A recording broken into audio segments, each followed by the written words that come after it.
welcome to my YouTube video. In today's video we are going to look at carbohydrates. In this video we are just basically going to focus on the definition of carbohydrates.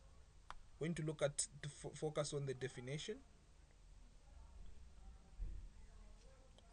We're going to focus on the definition.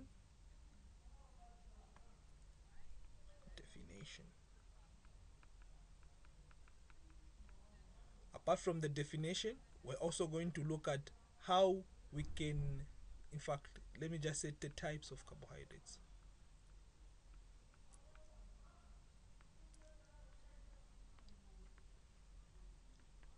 Apart from the types of carbohydrates, we're now going to look at one of the types of carbohydrates. In this case, we're just going to look at the monosaccharides.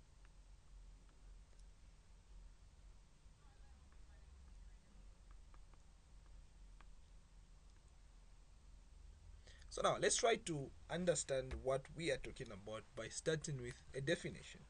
So now, what are carbohydrates? We're saying carbohydrates are organic compounds composed of carbon, hydrogen and oxygen. We are saying they are composed of carbon, hydrogen and oxygen. Usually the general formula that we use in carbohydrates is open brackets CH2N CH2O in brackets. Let me just write that one in a much cleaner way, like that.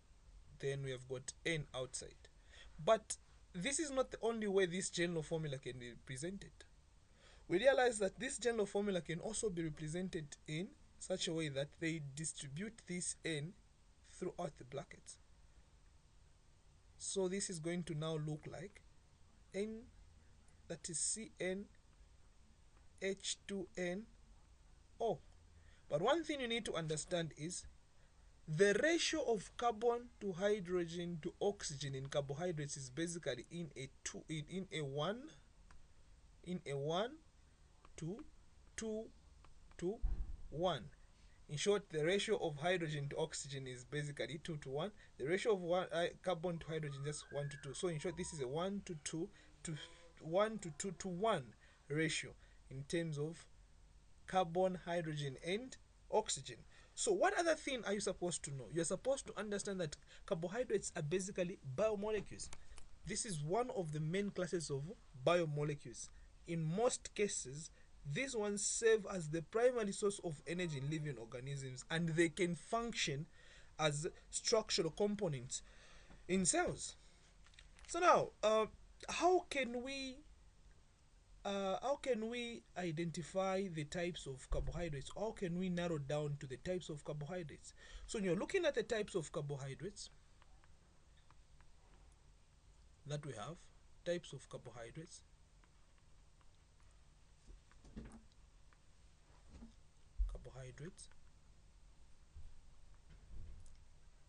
we understand to say that's where now we look at the number of sugar units.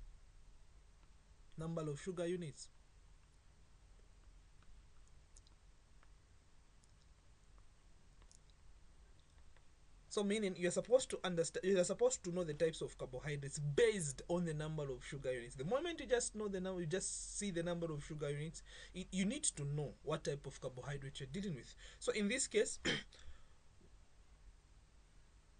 we know that one sugar unit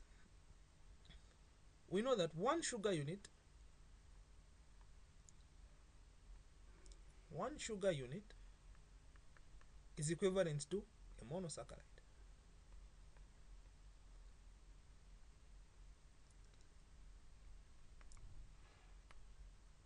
This is to say, a monosaccharide is the simplest form of carbohydrates that cannot be hydrolyzed into smaller sugars. In short, it's a smaller sugar itself when you're looking at the types of carbohydrates. So it is one sugar unit and it cannot be hydrolyzed. Hydrolyzed into smaller sugars. People will understand what is hydrolysis really. Like, what is hydrolysis? So hydrolysis is basically a chemical reaction in which compounds can be broken down into smaller units by addition of water.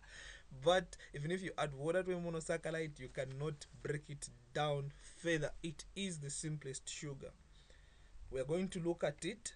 First, let's just try to go further and know the types that we have. So meaning this one is it's just one sugar unit. In simpler terms, mono means one. Then saccharide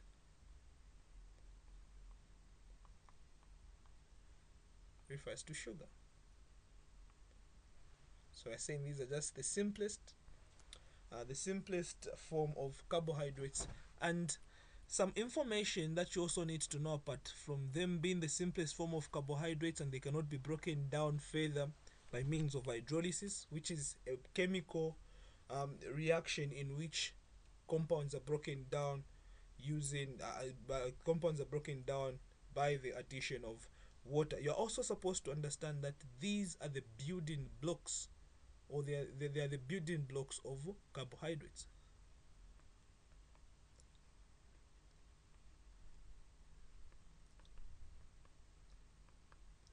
Building blocks of carbohydrates.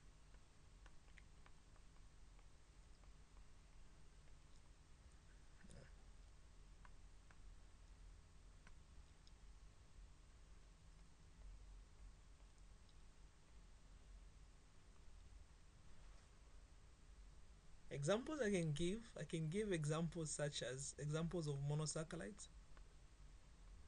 I can give examples such as glucose, which is famous, galactose. I can give glyceraldehyde.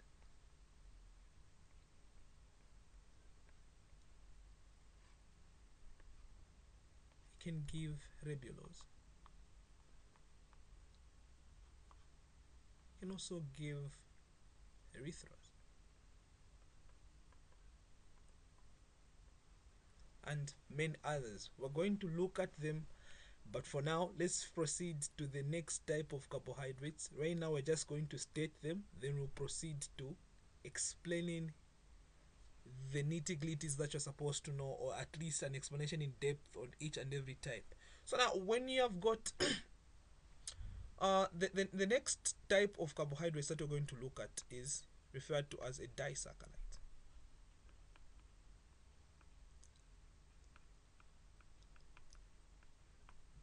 As I said earlier, I said we're going to look, when you're looking at the types of carbohydrates, we are just looking at the number of sugar units. So we are trying to classify carbohydrates into types depending on the number of sugar units.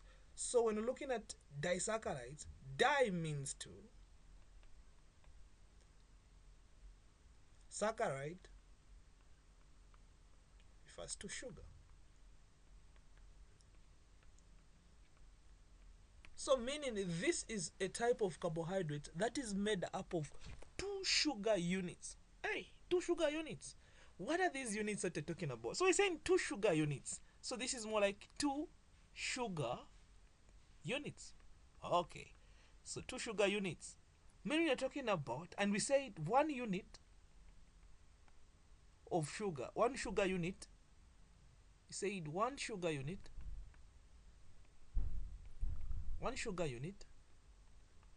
is referred to as what? We said it's a monosaccharide. Monosaccharide. Yeah. So if one sugar unit is referred to as a monosaccharide, you understand to say, we're trying to tell you to say, when I've got a monosaccharide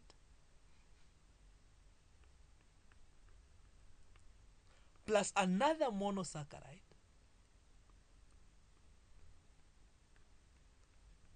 what are we going to get? We're going to get a disaccharide.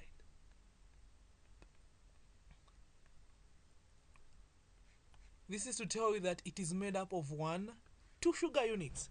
But are they just going to join? So these two sugar units are going to be linked together via a glycosidic linkage. So these two are linked together via a glycosidic bond.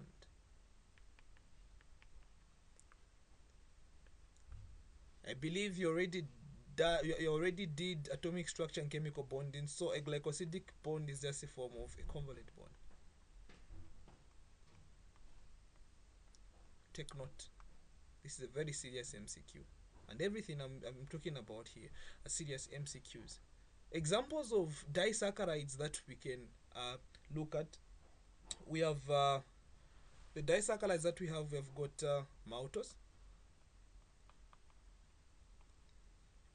which is just made up of two glucose units, glucose plus glucose, and it is also known as malt sugar. So maltose is also known as malt sugar. Something that I can tell in advance is that maltose is a reducing sugar. It's a reducing sugar. Alright, so now we proceed to the next, another example. So we're saying 1, then 2, we also have got lactose. Lactose, which is also referred to as milk sugar. It is composed of, we've got a glucose sugar unit, plus we also have got galactose. Then you go to 3, it's also a reducing sugar, by the way.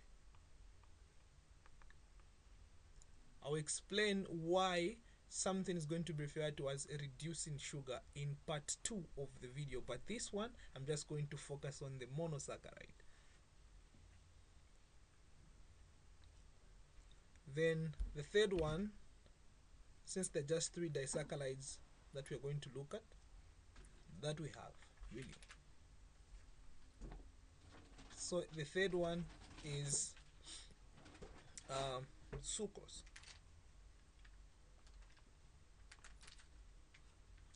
which is made up of, that is glucose plus fructose.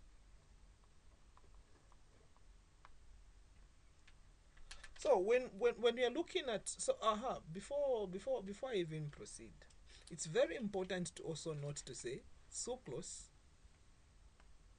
is a non-reducing sugar.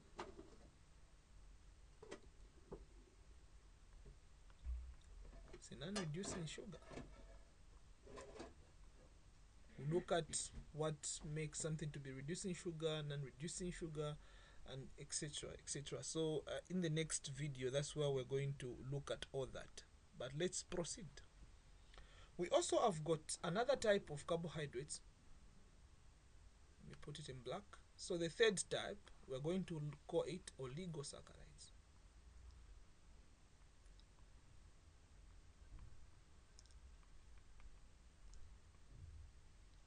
Oligosaccharides is a type of carbohydrates which is a type of carbohydrate which is composed of 3 to 10 sugar units.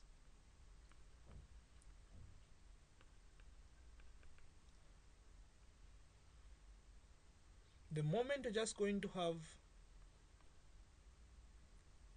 greater than 10 sugar units,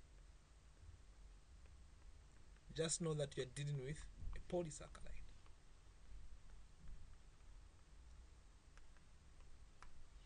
Yeah, so these are the types of carbohydrates that you will expect in the 3 series of videos. This is just part 1 on the focusing on the definition and the monosaccharides. So let's proceed to monosaccharides. So we are saying, when I deal with monosaccharides,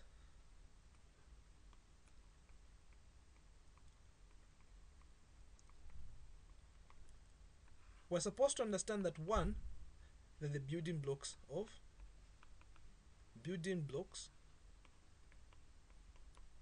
in simpler terms, or in other words, we can say the basic units.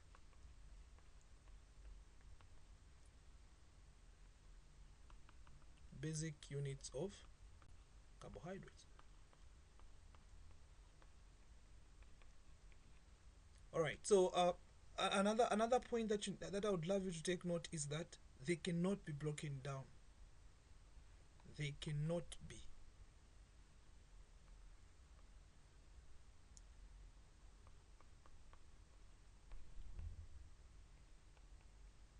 broken down into simpler sugars.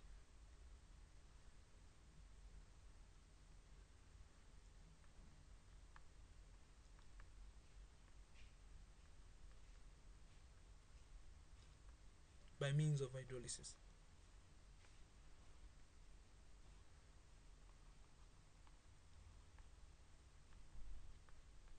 All these are very important points that you're supposed to pay attention to, especially when you're writing MCQ exams. You're supposed to know that monosaccharides are the building blocks, or rather the basic units of carbohydrates. You're also supposed to understand that they cannot be broken down into simpler sugars by means of hydrolysis. I've already told you what hydrolysis really is. This is just basically a chemical reaction through which compounds are broken down uh, by addition of water. The other thing that I would love you guys to know as well is carbohydrates are going to be classified based on the number of carbon atoms. So there is a classification that falls under monosaccharide that is due to the number of carbon atoms. So we're going to classify. Let me write that down the way it is. So we're going to classify. Monosaccharides.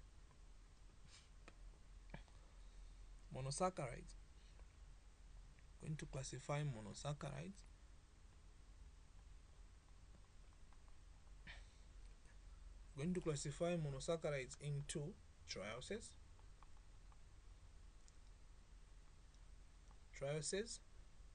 tetroses, pentoses, hexoses, as well as heptoses, by looking at the number of carbons.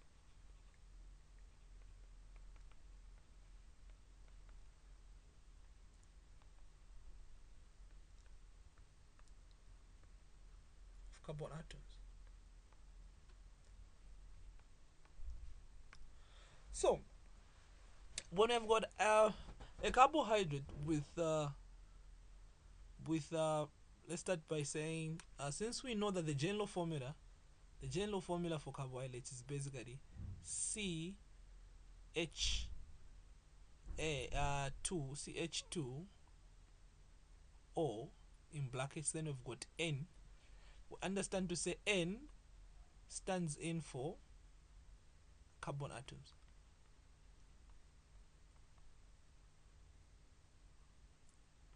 So when I'm looking at trioses, what I'm basically telling you is tri basically means 3. So meaning the sugars that are going to fall under trioses, which are monosaccharides, in this case the trioses are monosaccharides, but the sugars that are going to fall under trioses are going to have 3 carbon atoms in their chain. So now, how is their chemical formula going to look like? That's where now the general formula is important. We just need to say this is C, open brackets, that's CH2O. Where there is N, just plug that 3, because that 3 tells you how many carbon atoms are there. So meaning if we want to expand this, it's going to look like C3H6O3, like that. So now the examples of trioses that you need to pay attention to and make sure I don't know if you're going to master them, but the best way is to understand and know that this falls under this and this falls under this. So the examples are, 1, we have got glyceraldehyde and dihydroxy dihydroxyacetone. So these two are the examples of trioses that you're going to look at, that you're going to be examined on, especially if you're doing bio 1400, which is introduction to cellular and molecular biology. So these two, glycerolhaldehyde is an aldehyde, it's an aldose sugar.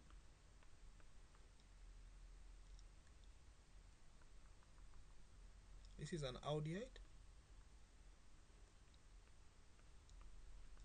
Let me use a different color so that it just distinguishes these statements.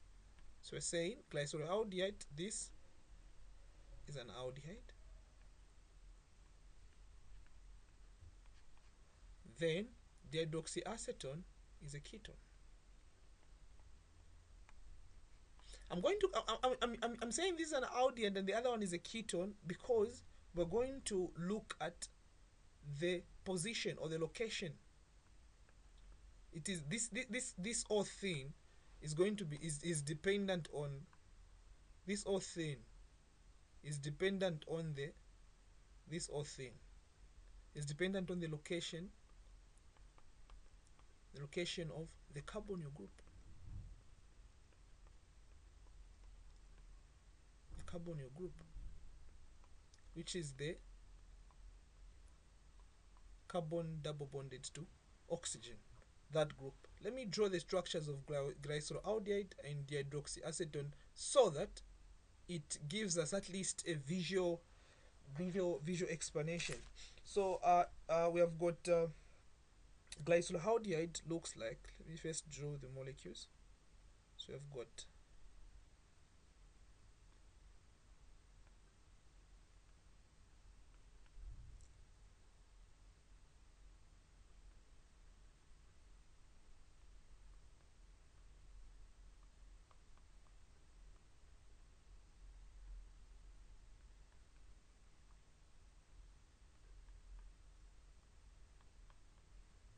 then we also have, let me use black.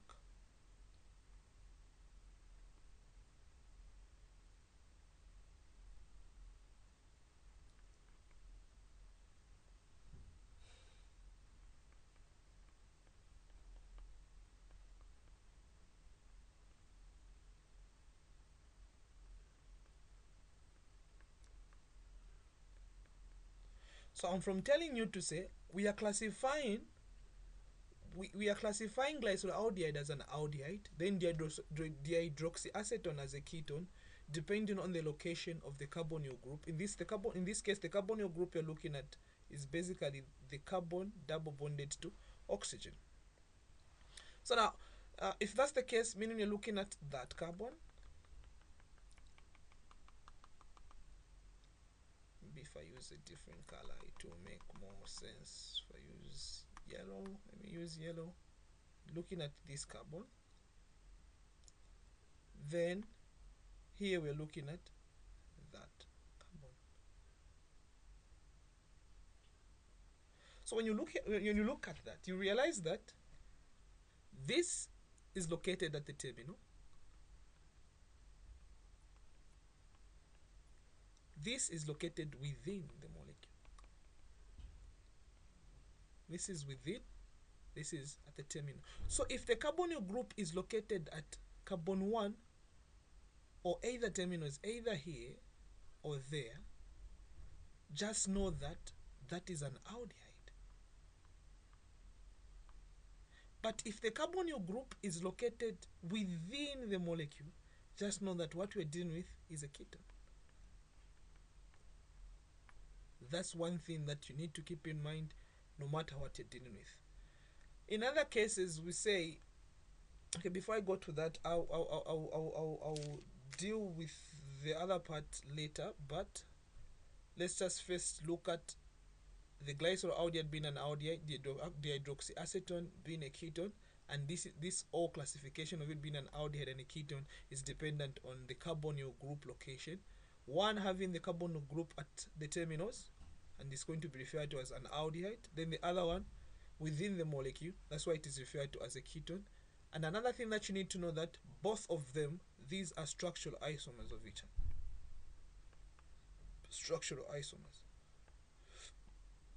Because they have got the same chemical formula, which is C3H6O3, but yet they have got a different structural formula.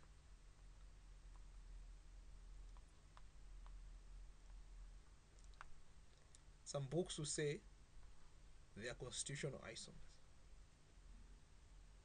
Let's move to the next part. So in case you meet a multiple choice where they say, which of the following is the smallest, or which of the following is the simplest carbohydrate?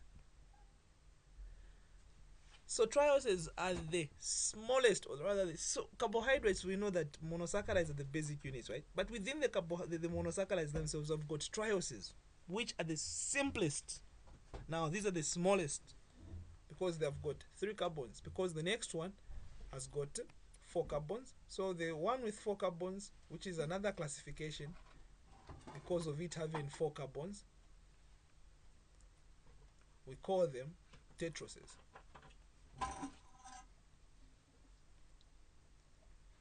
And the examples that we can put here, we have got erythrose and the others. In this course, mostly, let me just say we'll look at them properly some other time, but let's go to the 5 carbon sugars. In this case, we call them pentoses. So we've got pentoses. In this case, we're talking about the ribose sugars, the ones that are going to be very important in the construction of DNA and RNA. Then also, let's focus on exoses.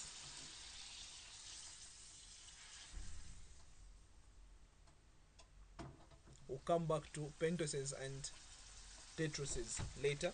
I've got a little bit, I've got more interest in exoses at this particular time.